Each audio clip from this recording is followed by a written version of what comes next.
I watched Night of the Demons, and that was really good. It had Linnea Quigley, who is a scream queen. She's in a lot of B-movie horror movies, and she was great in it, and it was a good movie. I think it also had, no, maybe not. Maybe that's the other one I'm thinking. Then I watched Paranormal Activity, and that shit was scary. But here's the thing. It felt really cheesy while I was watching it, and then the ending was what was scary. So, yeah. I don't know if you guys have seen it, but, let me know what you think of it if you have seen it, because, oof, that was something else. That ending was just like jump scare. Then I watched Rick, and I think I liked Rick more than Paranormal Activity. It's another horror. These are all horrors, I know. And that was sort of, again, the ending was sort of unexpected for me personally. But that was pretty good. Rick was in dub. There is an American remake, if you're not into dubbing, if you like the words to be, more in time with the movement of the lips, but otherwise you could watch it in sub. It's a Spanish movie. But yeah, the American remake is Quarantine. Then I watched Return of the Living Dead, and that was amazing. The cast on that was just like, wow. Let me pull this up so that I can talk about the cast, because the cast was just like, what? You had James Karen from Poltergeist. You had Tom Matthews from Friday the 13th, part 6. You had Miguel A. Nunez Jr. from Friday the 13th, 5. You had John Philbin from Children of the Corn and Grandview, USA. And then you had Linnea Quigley from Night of the Demons and other stuff. And then on top of that, you had Mark Venturini, who's also from Friday the 13th, 5. Like, is that a lineup or what?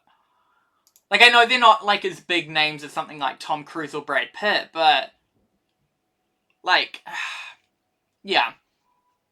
To me, it was pretty cool. Then I watched Season 2, Episode 1 and 2 of In Living Color. And In Living Color, if you don't know what it is, it's a 90s sketch comedy series. Think like Saturday Night Live. And it's what the Wayans family came from.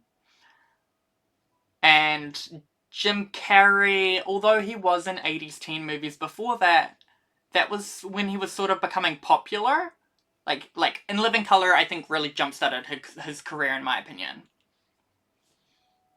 Then I watched Anacondas, The Hunt for the Blood Orchid, which is the second film in the Anacondas franchise, and I think that was better than the first one. Like, I think I preferred the second one than the first one, because the ending to that, of the second one, is just like, oh my god, like, almost shocking. Well, at least to me it was. Then I have this book, right, which my dad gave me, and it's called Creating the Next Generation. And it's about the creating of Star Trek The Next Generation. And so I read pages 5, 6, and 7 of that. This is just like how I like to dip in and dip out, rather than like full-blown read the entire book. I like to read a little bit, and then I keep track of what I've read, and then I go back to it when I want to. I just find that fun. I know it's weird, but I like that.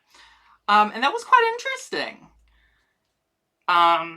The book was from Edward Gross and Mark A. Altman.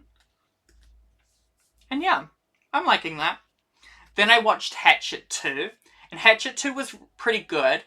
Um, it recasted the main chick to a bigger star, Danielle Harris, who you may know from the Halloween franchise.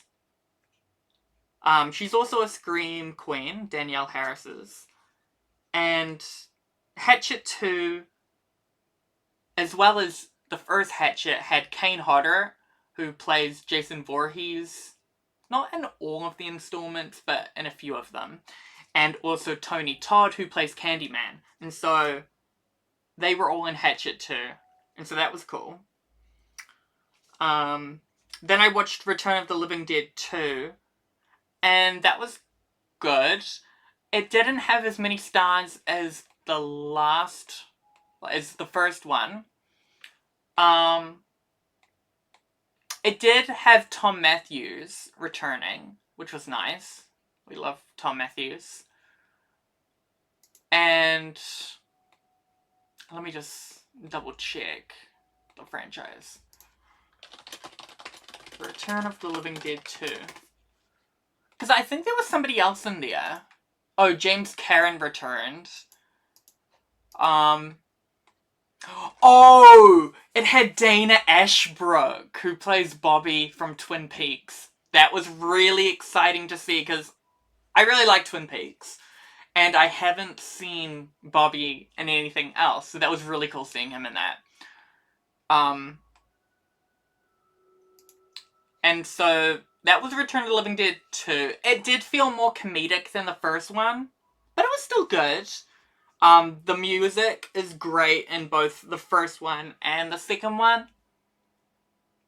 And I think all of these horror movies and franchises, at least I have found pretty good. Like, I would recommend them. And I think that was it. So, let me know if you guys like any of these movies, or books, or, shows. Or if you dislike them, and what you like about them, what you dislike about them. Or ask me questions about them if you're curious. Like, if you find them fascinating. And if you want to recommend me stuff, then I'd be keen. You know, I love checking out new stuff. I'm quite interested in older stuff as well. I guess I would call them modern classics. Like, they're relatively old, at least for me, because, you know, I'm only 20, and so anything like, even the 2000s to me is quite old, even though I was, like, you know, around in that time, I was quite young.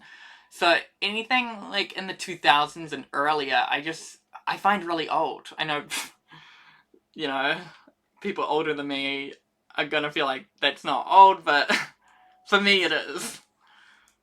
But, yeah. And I think that's all for today. So I hope you guys enjoyed the stream.